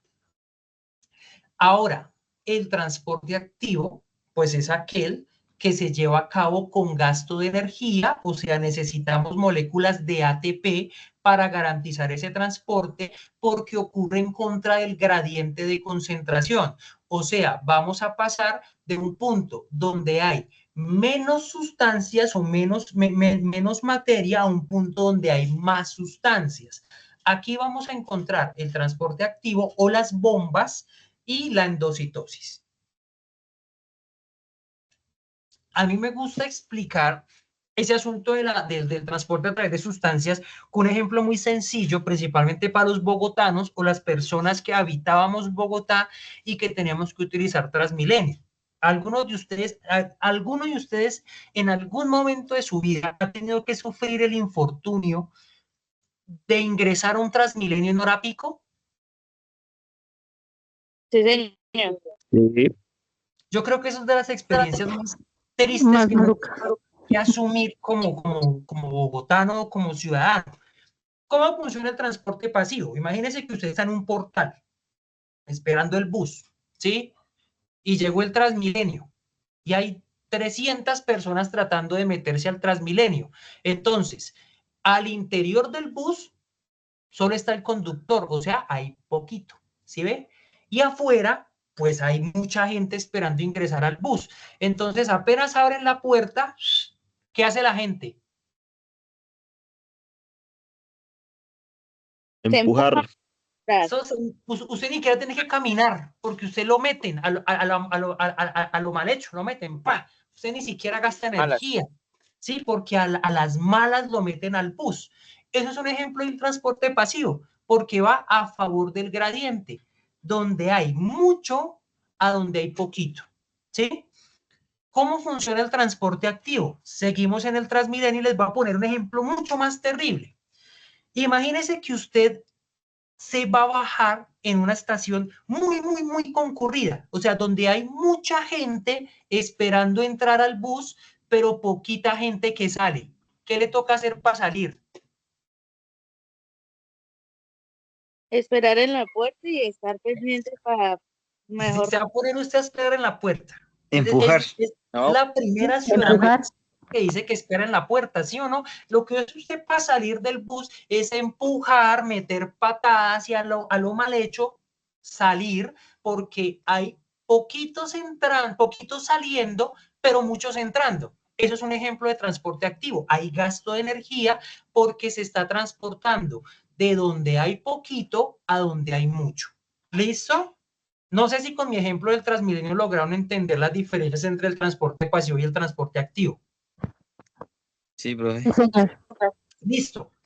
Esto que tenemos acá es un fosfolípido. Más o menos así podemos encontrar molecularmente la estructura de los fosfolípidos y esto sería un ejemplo de una bicapa lipídica. ¿Sí? Si nosotros nos damos cuenta, el fosfolípido hay un doble enlace que es lo que hace que la cola del ácido graso se flexione. La flexión de la cola se debe a la presencia de una insaturación o de un doble enlace. Y aquí en la parte derecha podemos encontrar pues una representación de una bicapa lipídica que tiene una característica. Tiene cabezas hidrofílicas y colas hidrofóbicas. ¿Qué quiere decir hidrofílico? Que garantiza el ingreso de sustancias solubles en agua y las colas hidrofóbicas es todo lo contrario. Lo hidrofóbico es que no es soluble en agua. Entonces, esta es una de las características de las bicapas lipídicas. Cabezas hidrofílicas, colas hidrofóbicas. Vamos a hablar del transporte pasivo. Empecemos con la difusión simple. ¿Qué es la difusión simple? Es muy sencilla de entender. La difusión simple es el movimiento de las moléculas pequeñas y sin carga, no están cargadas eléctricamente, que atraviesan directamente la membrana lipídica. Pasan libremente, porque no existe ninguna incompatibilidad con la bicapa, porque no tienen carga. Al no tener carga, son liposolubles, entonces garantizan el transporte libre. Ejemplo, lo que nos plantea la guía. Un ejemplo de difusión simple, pues sería el movimiento de moléculas de oxígeno desde un movimiento de alta concentración, como los pulmones, a una región de baja concentración, como en una célula que ya consume oxígeno. Una célula que está desoxigenada, pues el oxígeno simplemente ingresa a través de la membrana libremente. Entonces, la difusión simple, ¿qué es? Es el movimiento libre de moléculas que atraviesan directamente la membrana celular. El oxígeno es un ejemplo claro de difusión simple. La ósmosis. Oiga, esta ósmosis es sumamente debatida entre los biólogos y los químicos, porque los biólogos lo asumen como un transporte a través de membrana, pero los que estudiamos química asumimos que la ósmosis no es un transporte, sino es una propiedad coligativa de la materia, porque es inherente a la materia, no es inherente a los seres vivos, sino a la materia. Siempre y cuando haya una membrana semipermeable y dos diferencias, un gradiente de concentración, o sea, una zona con mayor concentración que otra, se va a llevar a cabo el proceso de ósmosis sin necesidad de que haya vida. Pero como estamos en biología, lo vamos a asumir como un mecanismo de transporte pasivo. Pilas acá. En la difusión simple, transportamos sustancias como el oxígeno. En la ósmosis se mueve exclusivamente agua. La ósmosis es la que garantiza el intercambio de agua a través de la membrana celular. ¿Listo? Entonces va de una zona con mayor concentración de solutos. Siempre va hacia la zona de mayor concentración. Entonces, ¿qué tenemos en la guía? Entonces, en la guía, pues lo que se está describiendo es qué le pasa a una célula en dos soluciones. Hipertónica. ¿Qué quiere decir hipertónica? Hiper, mucho. Tonos, concentración. De tal manera que cuando la solución es hipertónica, la concentración de solutos en la parte exterior de la célula es mayor en comparación con la concentración de solutos al interior de la célula. Entonces tenemos más concentración de solutos afuera, ¿cierto? Y como ya les dije, que la ósmosis, el movimiento de agua, siempre va hacia la zona con mayor concentración. Entonces, en una solución hipertónica, el agua entra o sale de la célula.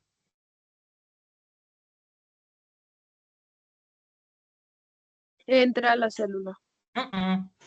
No, señora, porque si la solución es hipertónica, la concentración de solutos, la mayor concentración de solutos está afuera. ¿Sí ves? Y como está afuera, entonces en la solución hipertónica el agua sale de la célula para diluir el exterior y por lo tanto la célula se va a arrugar. ¿Cómo se llama ese fenómeno? Se llama la crenación de la célula, ¿sí? Que es la deshidratación de la célula. Una célula crenada, se llama el fenómeno, crenación.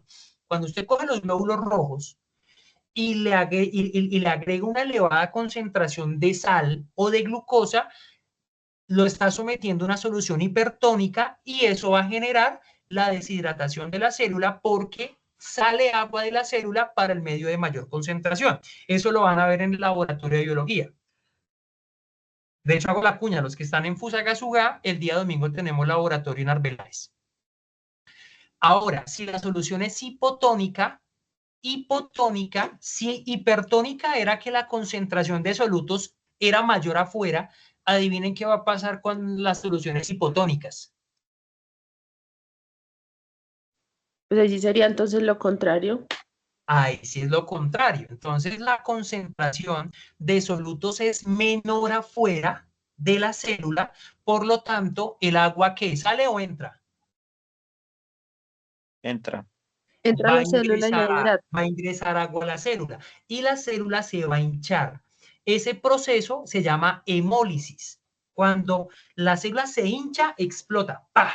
Y la explosión de la célula por el exceso de agua, en un glóbulo rojo, por ejemplo, lo podemos llamar la hemólisis.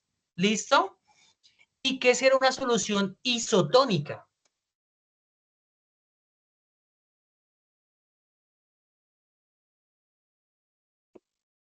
Mira, acá las tenemos en la diapositiva. Entonces ya explicamos. Solución hipertónica. El agua sale, el glóbulo se deshidrata o se encoge. Crenación. El agua entra en la solución hipotónica, o sea, se genera hemólisis. ¿Qué será una solución isotónica?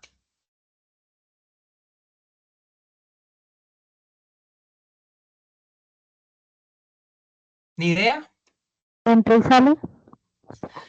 La solución isotónica es la condición ideal de la célula. Es cuando la concentración de solutos en el medio extracelular es equivalente con la concentración de solutos en el medio intracelular.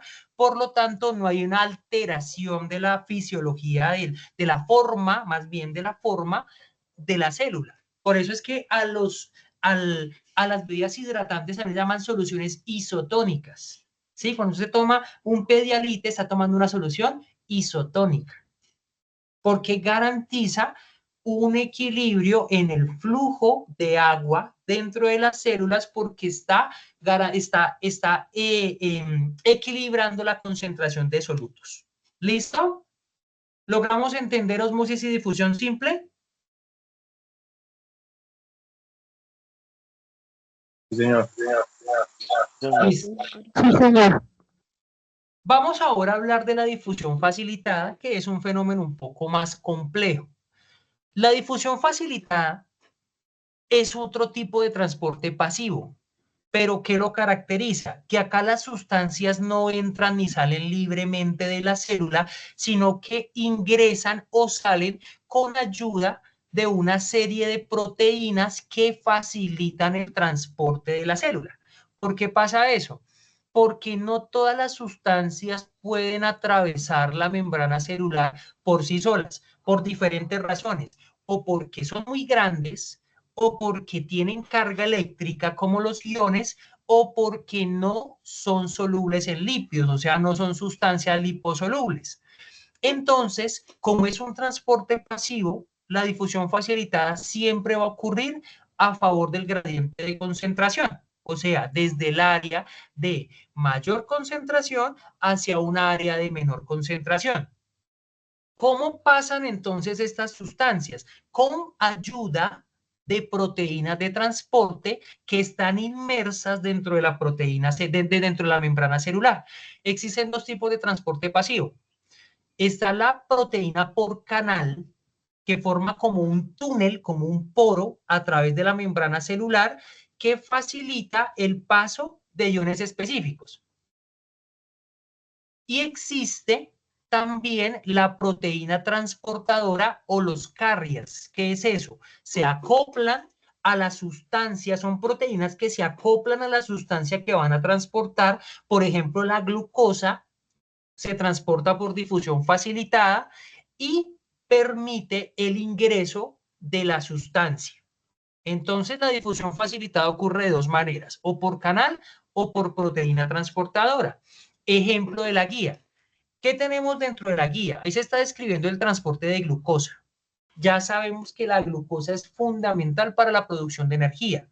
Como no puede cruzar directamente la membrana celular, entonces a través de difusión facilitada se lleva a cabo su transporte, de tal manera que las proteínas transportadoras, o sea, un carrier, se acopla a la glucosa, cambia su forma y la libera dentro de la célula sin gastar energía. Eso pasa porque aprovechan la energía del transporte activo, se llama un transporte secundario, para garantizar el paso de glucosa a la célula. Ahora, ¿qué pasa con el transporte activo?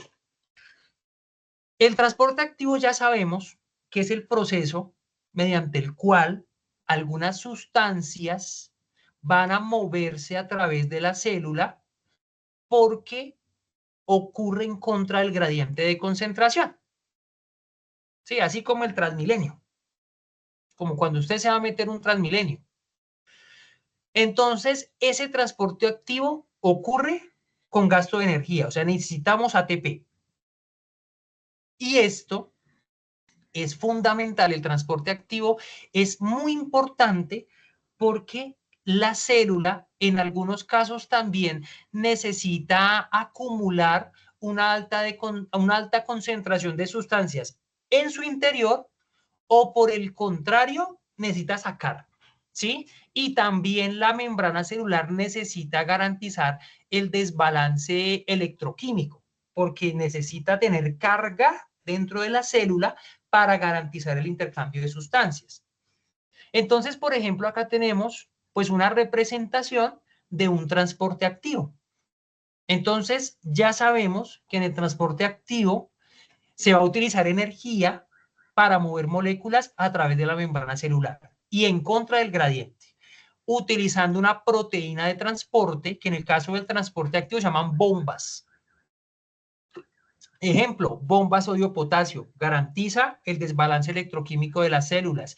Ejemplo, bomba de protones, que es la que garantiza la acidez del estómago a través de la bomba de protones. Entonces, ¿qué tenemos acá?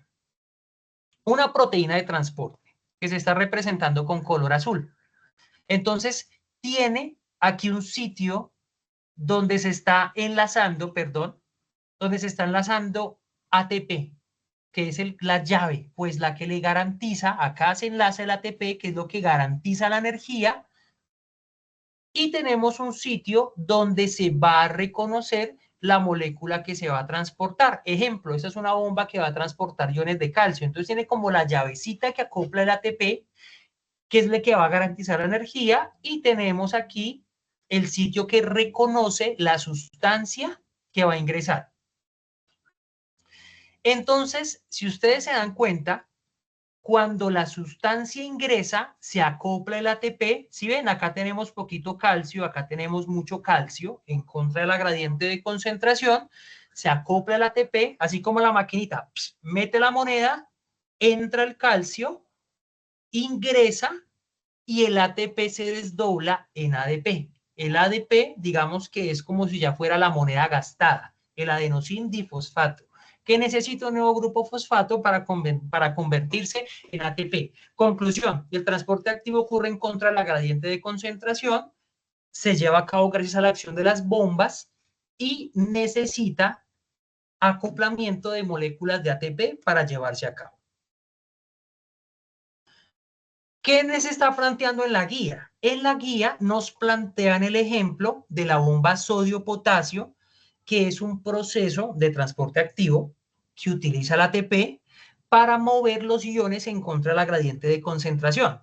De tal manera que la proteína transportadora, póngale cuidado cómo funciona, expulsa 3 iones de sodio fuera de la célula, o sea, los saca, los manda para el medio extracelular e introduce 2 iones de, sodio, de potasio. Entonces, salen 3 de sodio, entran 2 de potasio al interior de la célula.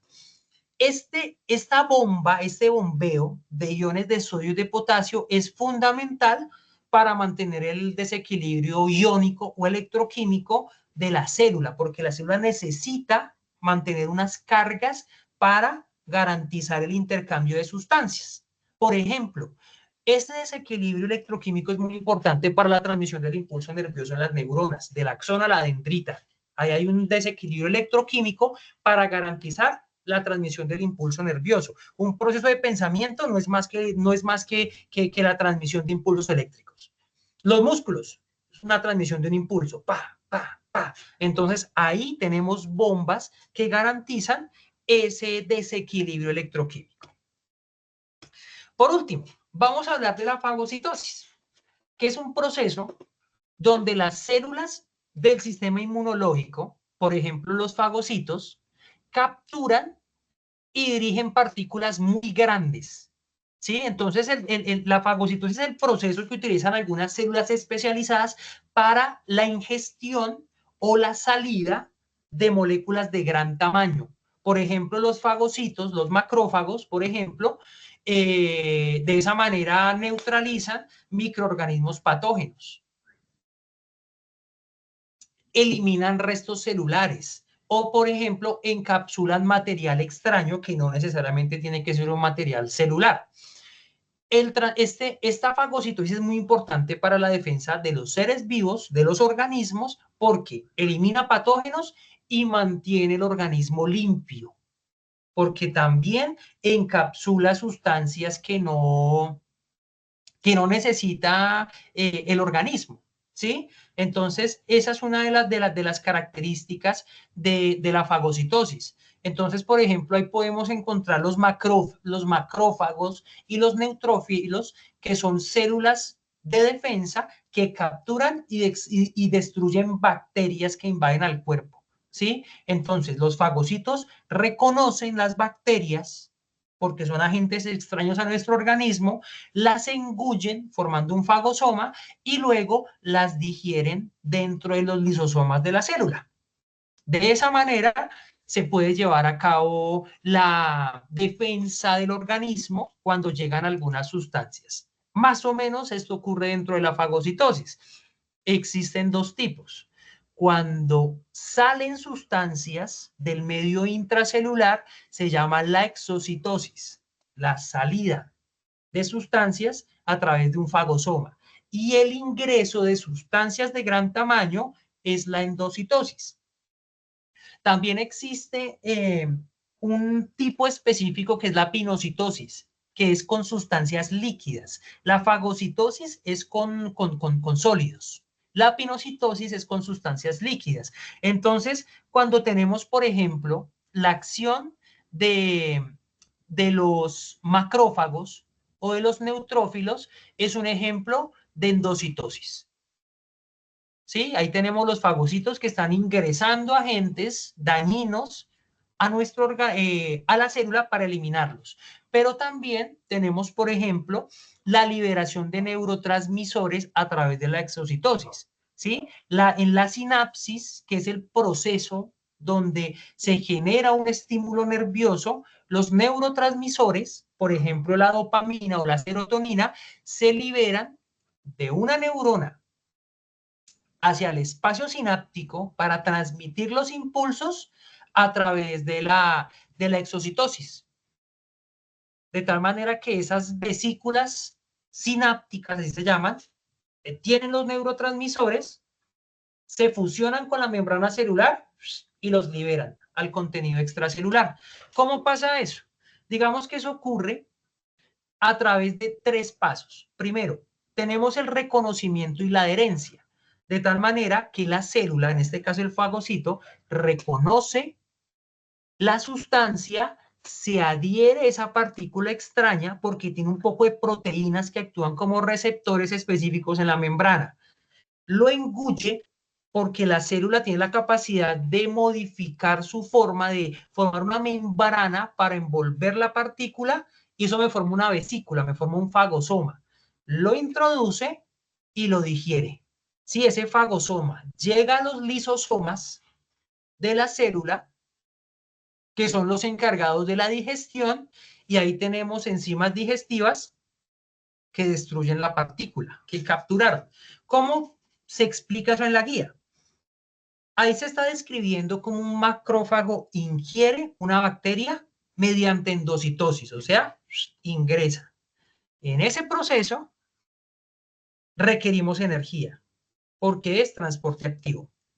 Este tipo de fagocitosis, pues consiste pues, en el proceso donde la membrana se extiende, rodea, engulle la bacteria, forma una vesícula y después la destruye. Ese es el ejemplo que se plantea puntualmente en la guía. Quisiera saber si hasta el momento tenemos dudas.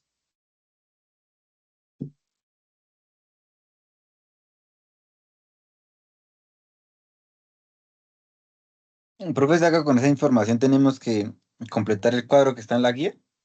Sí, yo creo que podría ser digamos que mi objetivo era organizar, digamos que la presentación para darles herramientas que les permitan resolver la tarea. Sí, señor. De hecho, toda la presentación ahí tiene puntualmente para la tarea que puede utilizar. Dentro de los transportes a través de membrana tenemos puntualmente el caso de la guía, una breve descripción. Obviamente, pues ustedes es importante que amplíen la información que yo les estoy dando, porque yo literalmente les estoy resumiendo lo que ustedes deben hacer. ¿Sí? Lo que podrían utilizar, les estoy dando un insumo para organizar lo que les estoy, pues, planteando y lo que usted tiene que hacer en la guía. Y, profe, y el dibujo que dice ahí tiene que ser a mano, ¿sí? Pues, hermano, realmente ponerme a decirle a usted que lo haga a mano, no, existen miles de imágenes que se pueden representar. Su merced puede extraer una imagen de Google y que represente el fenómeno, el proceso, ¿no? Es importante que corresponda con el proceso que usted está explicando. Sí, señor. ¿Sí logré aclarar su duda? Sí, profe, muchas gracias, qué pena. Listo, hermano. ¿Alguna duda adicional? Sí, profe, una pregunta. Cuéntame. ¿Este TIPAC tiene réplica? No, su merced, no tiene réplica, pero yo les envío la grabación. No sé si mañana, casi yo mañana en la tarde les envío la grabación a través del grupo de Teams, a través del chat y a través del foro. Ah, bueno, señor, muchísimas gracias. Listo. No se preocupen que yo les comparto la grabación. ¿Alguna duda adicional?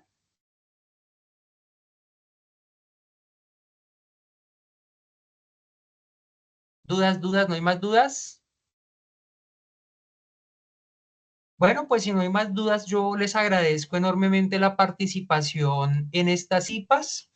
Recordarles que el día martes vamos a tener webconferencia. Voy a acompañar esa webconferencia con la profe Mary y pues estaremos atentos. Voy a estar atento para resolver cualquier duda que ustedes tengan. Por favor, espero los avances a través del foro y pues estamos en comunicación. Yo espero que haya sido unas IPAs del agrado de ustedes, que les haya permitido construir conceptos y que sobre todo les permita aclarar las dudas para el desarrollo de la actividad. Fabián, cuéntame. Profe, qué pena. Lo del cuadro, ¿eso lo subimos en qué lado? ¿Al foro mismo? Su merced, para la retroalimentación, su merced lo puede enviar a través del foro. Yo en el foro voy a hacer la retroalimentación, pero recuerde que es importante completar la información de la guía. Creo que existe, sí, yo en el foro les compartí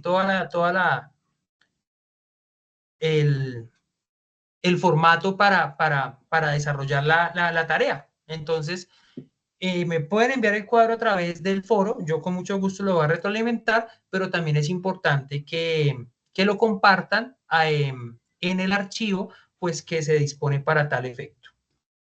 Disculpen, ¿el Profe, cuadro muchísimas que gracias. dice el compañero es el mismo mapa mental o es otra cosa? No, señora, el mapa mental corresponde al ejercicio número 1 y el cuadro corresponde al ejercicio número 2. El Ah, mapa ok, mental gracias. es el enlace, ¿cierto? Estoy revisando el...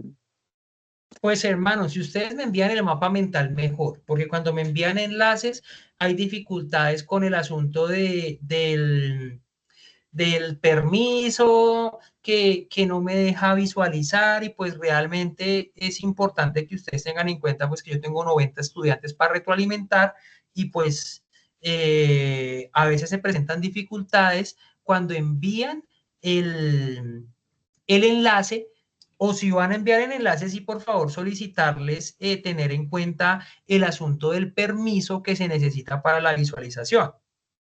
¿Listo? Permítame acá, les voy, ¿dónde está la guía? Yo por acá tenía la guía. Ingresamos al foro. A ver, acá está el foro. Oiga, Profe, ¿dónde cae? muchísimas gracias. Dios lo bendiga. Listo, hermano. Feliz día. Sí, mire, profe. acá está el formato de entrega. El formato de entrega yo lo compartí en el foro. Acá está el formato de entrega de la tarea 2. ¿Ustedes qué tienen que hacer? Ustedes lo que tienen que hacer es llenar pues ese formato. Sí, Mira, acá está señor, el sí. formato de entrega. Eso es lo que su merced tiene que llenar. Mire, acá está. Enlace del mapa mental, listo. Pongan el enlace, pero por favor verifiquen que se pueda visualizar y llenar el cuadro. Realmente la tarea está extremadamente fácil. Listo, profe, muchas gracias, muy amable. Bueno, feliz día, que estén muy bien. Profe, Igualmente. Cuénteme. sobre la reunión que hay mañana.